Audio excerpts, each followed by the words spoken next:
কতগুলো জিনিস আমাদের মনে রাখতে হয়।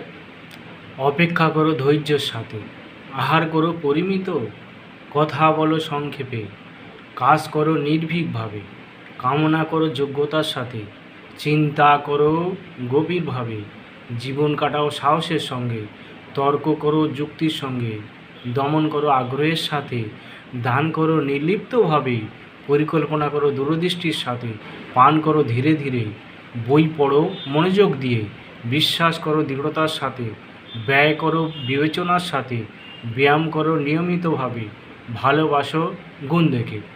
এই জিনিসগুলো আমাদের খুবই প্রয়োজনীয়, কারণ আমরা এগুলো যদি মেনে চলতে পারি তাহলে আমাদের প্রত্যেকটা জীবনের পদক্ষেপে আমরা সাফল্য লাভ করতে পারবো। এগুলো মুনি ঋষিদের বাণী। গভীর চিন্তাভাবনার সঙ্গে আমাদের জীবনে যা মিল আছে, আমাদের চলার পথে যা মিল আছে, জীবনে প্রত্যেকটা পদক্ষেপে প্রত্যেকটা কাজের সঙ্গে যা মিল আছে, তাহা এগুলো ভগবত প্রদত্ত বাণী বললে হয়।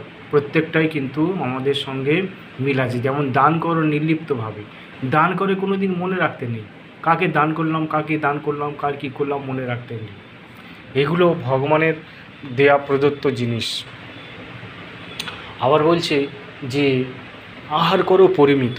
শাস্ত্রে বলা আছে, সবসময়ের জন্য বলা আছে যে আহারটা বেশি করতে নেই, ওটা তো দোষ গুণের পরিণত হয়। দোষ বেশি আহার করলে দোষ হয়, অত্যাহার।